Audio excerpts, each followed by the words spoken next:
नमस्कार मित्रांनो, मी trainer investor Sharekhan सप्रुकर तुम्हा सर्वांचं आजच्या व्हिडिओमध्ये स्वागत करतोय। आणि आजचा व्हिडिओ मी सकाळी अपडेट दिल्याप्रमाणे जो व्हिडिओ असेल तो आहे ट्रेडिंग सायकोलॉजीवरती, म्हणजेच मार्केटची जी ट्रेडिंग सायकोलॉजी आहे त्यावर आपण अगदी छोटासा व्हिडिओ बनवणार आहोत आणि ट्रेडिंग सायकोलॉजी आपण थोडक्यात समजून घेण्याचा प्रयत्न करणार आहोत। मित्रांनो, मार्केटमध्ये दोन प्रकारची ट्रेडिंग होते, पहिली टेक्निकली आणि दुसरी सायकोलॉजिकली। म्हणजेच ट्रेड दोन प्रकारे आपण घेत असतो। अनेक लोक सध्या जर आपण पाहिलं मार्केटमध्ये ट्रेडिंग जे करतात, मग ते ऑप्शन असेल किंवा इक्विटी असेल, ते टेक्निकल ॲनालिसिस करण्याचा प्रयत्न करत असतात, पण अनेकदा टेक्निकल ॲनालिसिस फेल जाण्याचे सुद्धा प्रमाण आहे।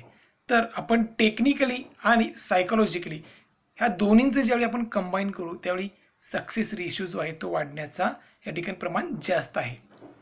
आपण काल आणि परवा 2 दिवस सलग आपल्या टेलिग्राम ग्रुपवरती सुद्धा ट्रेड देत आहोत। आज सुद्धा आपण 47,100चा सी बाय दिला होता, काल सुद्धा आपण एक कॉल बाय दिला होता। तर हे दोन्ही ट्रेड आपण सायकोलॉजी आणि टेक्निकली करण्यात आलेले आहेत। या दोन्हींचं कॉम्बिनेशन या ठिकाणी आपण केलेलं आहे। यामध्ये सायकोलॉजिकल जो ट्रेड आहे त्याचं प्रमाण जास्त आहे, म्हणजे 70% सायकोलॉजिकल आहे, 30% टेक्निकल आपण या ठिकाणी कंबाईन केलेलं आहे। तर सायकोलॉजी म्हणजे काय, तर मार्केटची जी मानसिकता आहे, ट्रेडिंग म्हणजे जे लोक आहेत, जे ट्रेडर आहेत, त्यांची मानसिकता ओळखण्याचा प्रयत्न करणं म्हणजे सायकोलॉजिकल ट्रेड करणं। फॉर एक्झाम्पल, मार्केट काल मंदी करतंय, तर दुसऱ्या दिवशी सुद्धा मार्केटमध्ये ट्रेडर लोकांची मानसिकता जी आहे ती मंदी करण्याची जास्त असू शकते। अशा वेळेला आपण एक स्ट्रॉंग रेजिस्टन्स जो आहे त्या ठिकाणी गेल्यानंतर बिनधास्तपणे या ठिकाणी पुट घेण्याचा प्रयत्न करू शकतो। अनेक लोक जे आहेत त्या ठिकाणी पुट घेण्याचा प्रयत्न करत असतात।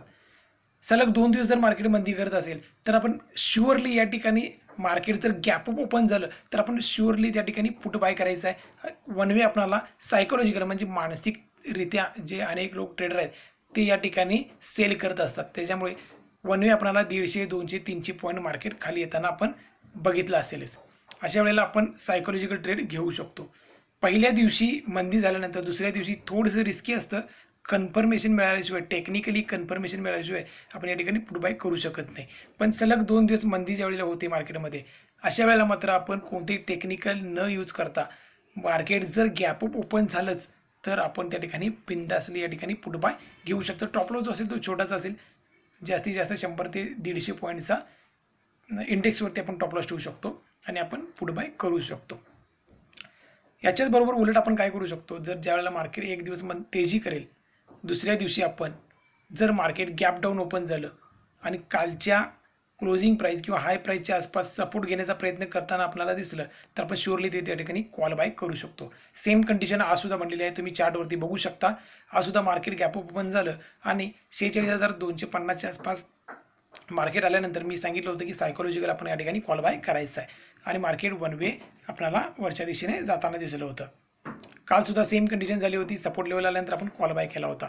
तर मित्रांनो, ऑप्शन बाहेर जर तुम्ही असाल, खास करून बँक निफ्टीसाठी सांगतोय मी, तर बँक निफ्टीमध्ये तुम्ही ट्रेड करत असताना कालचा हाय, लो आणि क्लोज ह्या तिन्ही लेवलवरती लक्ष ठेवायचं आहे। तुम्ही वॉच करू शकता, कधी चार्ट बघा, मागचा प्रिव्हियस चार्ट बघू शकता। बँक निफ्टी इंडेक्स जो आहे तो कालच्या हाय, लो आणि क्लोजिंगला रिस्पॉन्स देतो।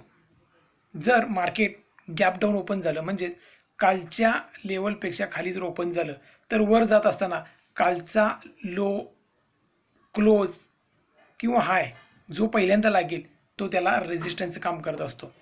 ह्याच्याच उलट जर मार्केट कालच्या लेवलच्या वरती ओपन झालेलं आहे तर खाली येत असताना मार्केट कालचा क्लोज, लो किंवा हाय जो काही पहिल्यांदा लागेल त्याला तो रिस्पॉन्स देतो असतो। त्यामुळे या तिन्ही लेवलवरती लक्ष ठेवा। हे तिन्ही लेवल अत्यंत महत्त्वाचे आहेत ट्रेडरसाठी, डे ट्रेडरसाठी महत्त्वाची लेवल्स आहेत। प्रिव्हियस हाय, लो, क्लोज जो काही असेल, खालून वर येत असताना, वरून खाली येत असताना कालचा लो, हाय, क्लोज जो काही पहिल्यांदा लागेल तो रिस्पॉन्स देईल। खालून वरती जात असताना, म्हणजे बँक निफ्टी जर खाली ओपन झाली कालच्या लेवलपेक्षा, कालची क्लोज, हाय आणि लोपेक्षाही खाली ओपन झाली, तर वर जात असताना तो या तिन्हीपैकी जी लेवल पहिला लागेल त्याला रिस्पॉन्स देत असतो, प्रतिकार करत असतो त्या ठिकाणी। त्यामुळे या ठिकाणी या लेवल लक्षात ठेवा, त्या गोष्टी शिकून घ्या। छोट्या छोट्या गोष्टी आहेत पण या ठिकाणी तुम्हाला वर्किंग होताना दिसतील। बँक निफ्टीमध्ये जर तुम्हाला ट्रेडर व्हायचं असेल तर या सगळ्या गोष्टी तुम्हाला शिकणं गरजेचं आहे। त्यामुळे एका दिवसात कोणी परफेक्ट होऊ शकत नाही, शिकत राहा, छोटे छोटे ट्रेड घ्या. इंडिया विक्स वाढलेला आहे, टॉप लॉस मोठे होत आहेत, हे मी तुम्हाला सांगतोय. वरच्या अपडेट आपल्या टेलिग्राम ग्रुपवरती देत असतो. त्याचबरोबर आपल्या टेलिग्राम ग्रुपलाही जॉईन व्हा. त्या ठिकाणी फ्री अपडेट तुम्हाला मिळत असतील. डेली अपडेट मी त्या ठिकाणी देत असतो, सपोर्ट रेजिस्टन्स.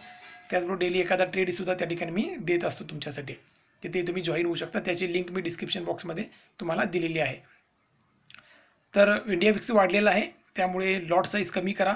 1 लॉट 2 लॉटमध्ये ट्रेड करा. सध्या इंडिया विक्स वाढल्यामुळे व्हॉलेटिलिटी मार्केटमध्ये वाढलेली आहे, मी कालच्या व्हिडिओमध्ये सांगितलेलं आहे. त्यामुळे टॉप लॉससुद्धा वाढलेले आहे. त्यामुळे छोटे छोटे ट्रेड घ्या.